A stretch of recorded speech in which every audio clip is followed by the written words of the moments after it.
Hi everyone, my name is Brittany Fletcher and I'm with Fletcher Photography. One of the things I hear the most is that people think that you can't take good pictures if you don't have a camera like this. Well, I'm here to tell you that you're wrong and you can actually take good pictures with something that everyone should have. So if you have access to a phone camera, you have the ability to take great pictures. So today I'm going to be giving you some tips on how to elevate your portraits using only your smartphone. So let's get started.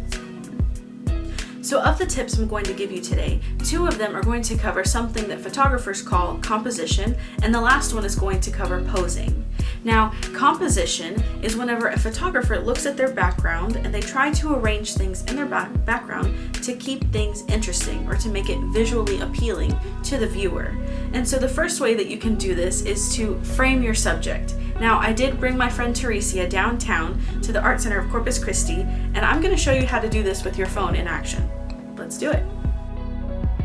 So the first thing that I see whenever I take my model out is this large square area here. Now, I'm going to use it similar to like a picture frame, and I'm going to frame her right in the middle. So I'm going to get a little bit closer, pose her just a little bit, that way she feels a little bit more comfortable. And then I'm going to get close enough to where it looks like a picture frame. This is actually a technique that I learned from Jim Zuckerman, who is an educator and photographer.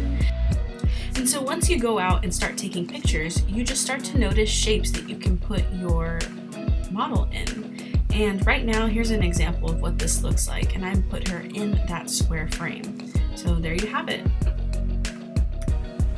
So now that we've talked a little bit about how to frame your subject, let's talk about the next tip, which is to use leading lines. Now, leading lines are any kind of lines in your backdrop that you can use to help lead your viewer to your subject.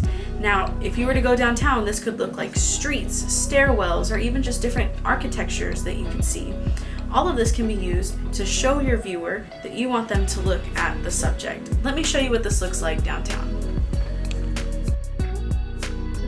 So right off the bat, I go back to the same square that we have just because there are so many cool lines here. And I'm going to put my model up against it and try and find ways that I can bring the lines to her. Now, you'll notice that I'm bringing my phone back so that the lines will be in front, leading to her.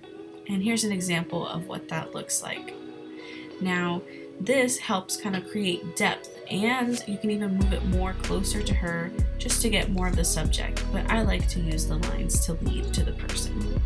Now that we've talked a little bit about composition, let's talk some about posing. Now, let's say you're out taking pictures of your friends and you just don't know how to tell them how to stand. This is a quick and easy kind of posing that can help you whether you're sitting down or standing up. And the last tip is to use triangles in your posing. Let me show you how this is done downtown.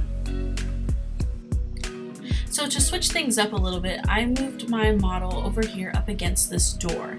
And so I'm going to have her just lean up against it, and I'm instructing her to create a triangle, and you can see it right there, just in that first triangle there. And I'm going to have her do the same thing to the other arm, but on her hip. Now this helps create dimension and gives the model something to do with their arms so that they don't feel too awkward. Thank you all so much for watching. I hope you learned something from this video, and if you do try any of these tips out, make sure you follow me on social media and show me. I want to see what you're doing. Make sure you like, follow, subscribe, and I can't wait to see you guys later. Bye.